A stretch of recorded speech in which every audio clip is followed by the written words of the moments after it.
Disney World is expensive, so let's talk about 5 free things that you can do to maximize your fun and maybe get a few souvenirs along the way. Hi, I'm Knight and I recently came back from an amazing trip to Walt Disney World. If you want to watch the vlogs, I'm going to link those down below. And Walt Disney World is a super expensive holiday. You can't really do it on too much of a budget. However, I'm all one for saving pennies while also getting souvenirs and memories and experiences along the way. So I'm going to share with you 5 free things that you can do in and around the parks to still get all those things without spending extra money.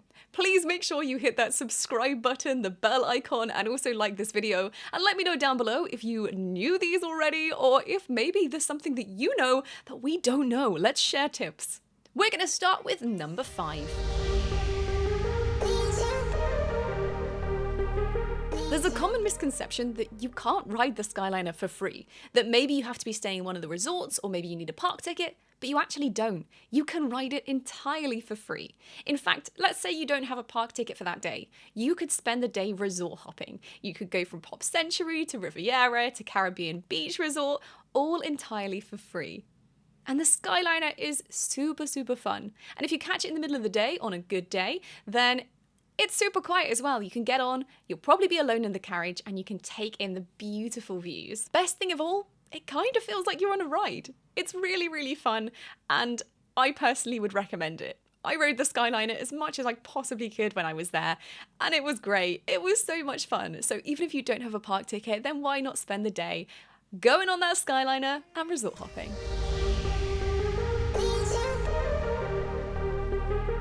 Next up, we have buttons, which over here in the UK we call badges. You can get these badges for free, entirely for free. You can get them from when you sign into a Disney resort and tell them that it's your first visit, or maybe that you're celebrating something, or maybe that you're, on a honeymoon, or you're just getting engaged. You can get badges for multiple different occasions. You can also get them in the parks as well. So if you're not staying on property, then don't worry, you can get them from a multitude of little blue help desks situated around the park.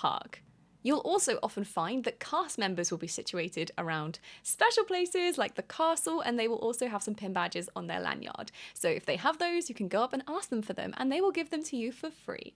I personally collected a few of these buttons when I was there. I got one that said happily ever after because he got engaged.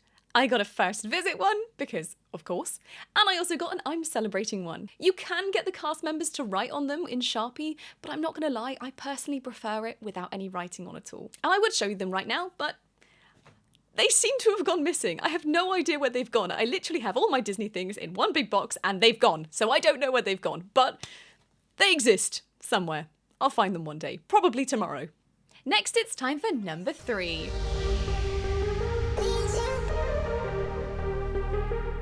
A free photo pass.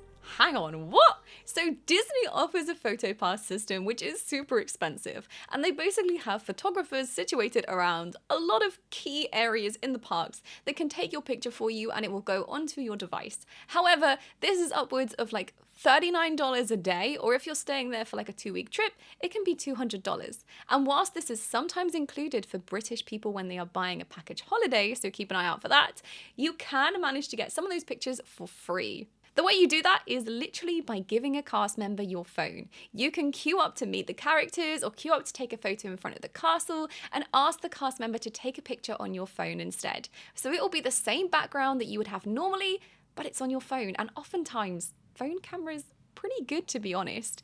And also sometimes they actually do look better. I found a lot of the pictures that I had from the photo pass were just a little bit blurry. These were the official ones. Or they were just like they were really dark, they were really hard to see, and this is quite a common issue. To be honest, I'm not complaining too much about the PhotoPass service because I actually got it included in my trip and you can get unlimited pictures, so although there were some dud ones in there were some nice ones as well.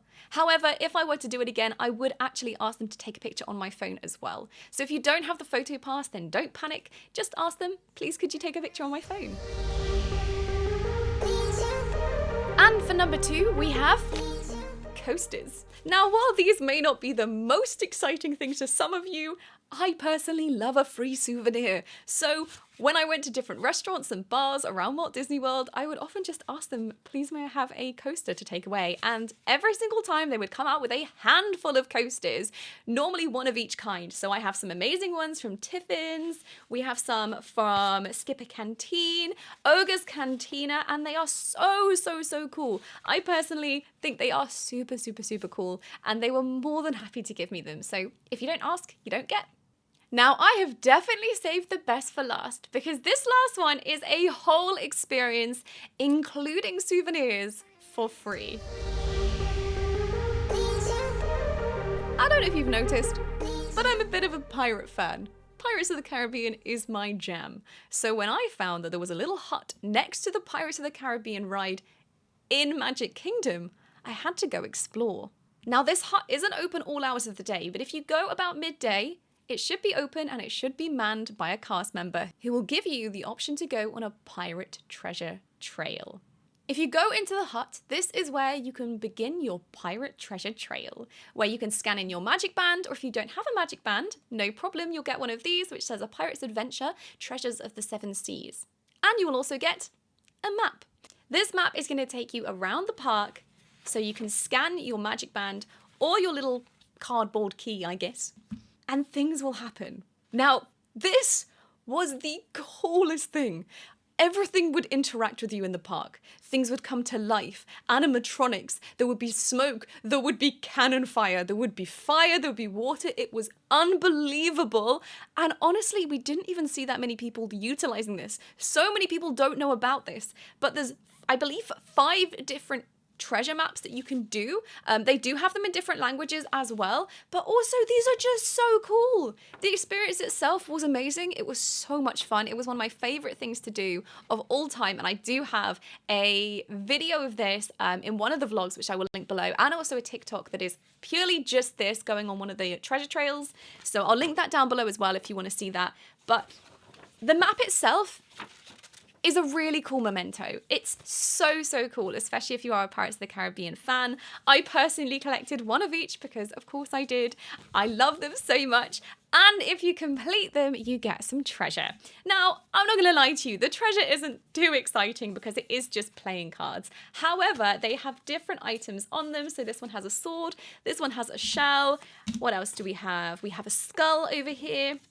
And we have a diamond. So I didn't manage to do all of them, so I definitely do need to go back and do the others. But these are really cool. They are cool mementos, and this is entirely free. The parks can get super busy, and the rides can have long wait times. So this pirate treasure adventure is one of the best things you can do I would say if you've got young kids, but honestly, it was fun for us as adults as well to just go around the parks, and there's no wait time. You just set sail on your voyage, wandering around, scanning things in, and the park comes to life. It is amazing and so much fun. 10 out of 10, would recommend. Now, honestly, I have so many more of these to tell you, so please let me know down below if you want a part 2, and I will maybe let you know how you can get some other things for free as well, because there's so many more. But thank you so much for watching. I hope you've enjoyed this. I am just beginning my voyage into these Disney videos because, to be totally honest with you, I am fully embracing it.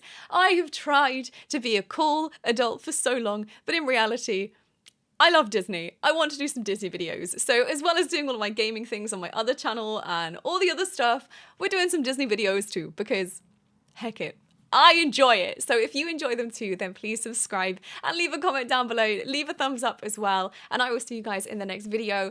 Thank you so much for watching. And if you want to find me on the internet, I am on Twitch and TikTok and Twitter and all of the things. So feel free to come and find me and let me know that you found me. Come find me on Twitch and say hello. That's why we do live streams. The community is lovely. So if you want to join, it would be lovely to have you there. I'll see you guys soon. Thank you so much for watching and goodbye.